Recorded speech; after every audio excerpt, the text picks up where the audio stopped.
Hello, my name is April Cohrs, and this presentation is for American Literary History, English 4090 with Professor Haddad. My presentation is called Studies in the Fantastic by Tyler Bradway. It is covering slow burn, dreadful kinship, and the weirdness of heteronormativity in It Follows.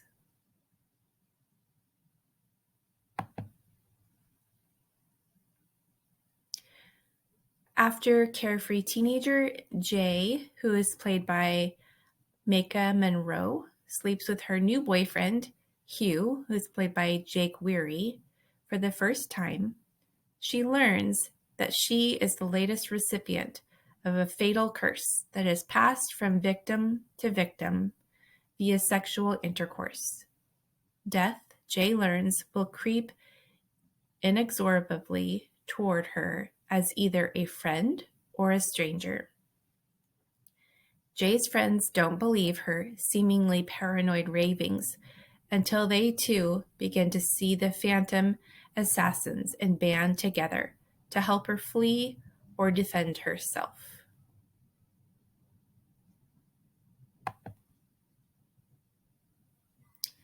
There are several weird words in this presentation that you'll hear repeatedly.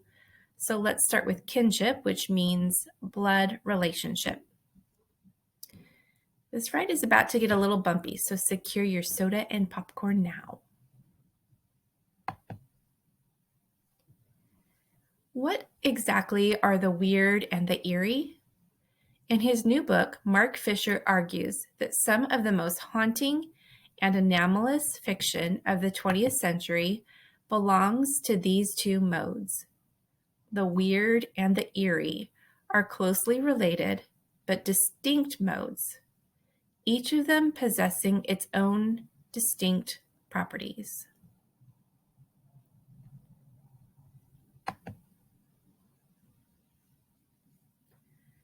Popular commentary often describes contemporary horror as a stylish update of Freud's Unheimlich. This weird word, Unheimlich, is sprinkled throughout Bradway's analysis of It Follows. What does Unheimlich mean? Well, it's another Freudian term, and it's meant generally understood to denote a feeling of unease and uncomfortableness. The German word unheimlich is associated with negative emotions such as dread, fear, and terror.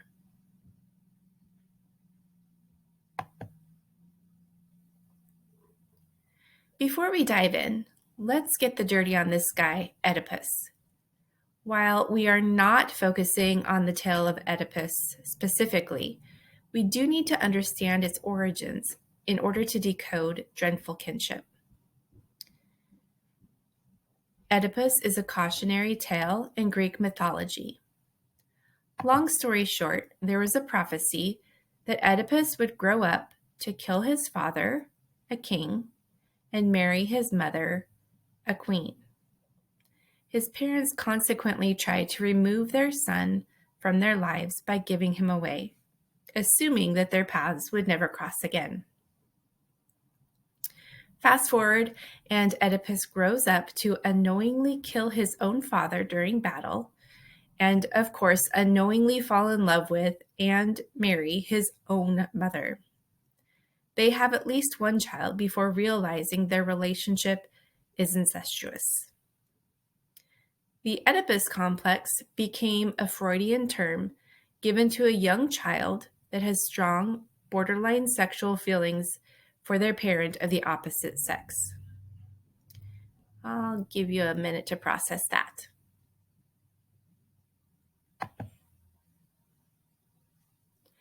And we're back. In the film, a curse is passed via heterosexual intercourse that dooms the victim to being followed by a monstrous entity.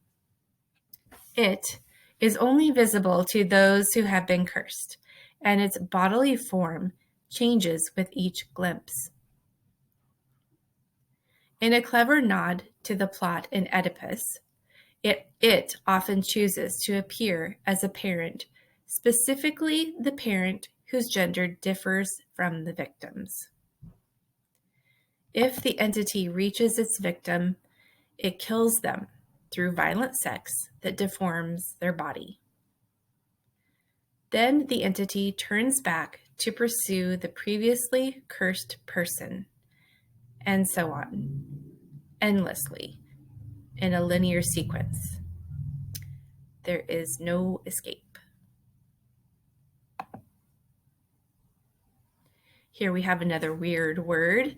Temporality is the state of existing within or having some relationship with time. ICI Berlin Culture Labor Institute for Culture Inquiry states that by focusing on weird temporality, we should expand our understanding of how weirdness may be mobilized in things such as literature, film, art, performance, games, and other cultural forms, and to further interrogate the ways in which weirdness might be recuperated or not from its history as a genre rooted in part in racism, xenophobia, and sexism.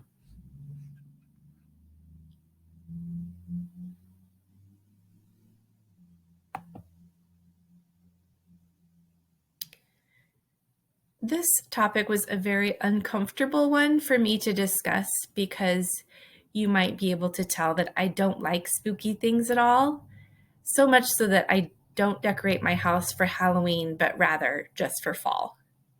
Even so, it was a very good exercise for me in stepping outside of my comfort zone and learning about topics whereas I would not normally have the opportunity. I did find the argument persuasive because there was no real description for the feelings that occurred during and after coming of age experiences until now. In the primary text, Bradway argues that dreadful kinship positions the normative family as a fragile social form, unraveled by weird forces that exceed its comprehension and control. Thus, dreadful kinship draws on the weird to glimpse the family from the outside, to see it as contingent on certain material relations of power. I focus on Robert David Mitchell's It Follows, which narrates the weird temporality unleashed by neoliberalism's erosion of heteronormative kinship. While It Follows rewrites the nuclear family as a residual social form, it does not anticipate an easy exit from heteronormative kinship, which is dreadfully persistent, even in death.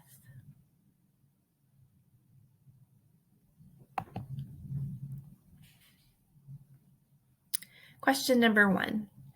What does it mean to weird time, or to acknowledge the weirdness that has always operated through experiences of time?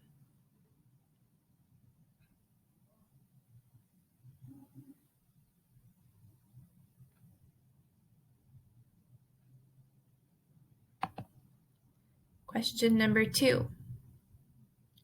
How does science fiction, horror, the fantastic, and other related genres and modes particularly reveal weird temporalities, and to what extent?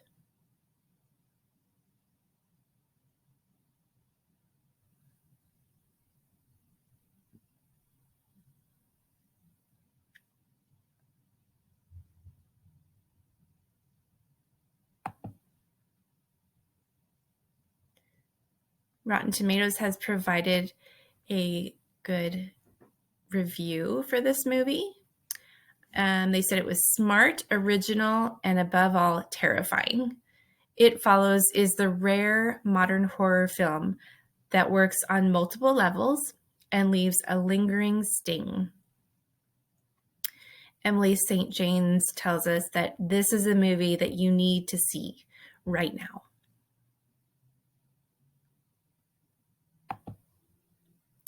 Here am I works cited. And thank you for watching. Have a weird or not day.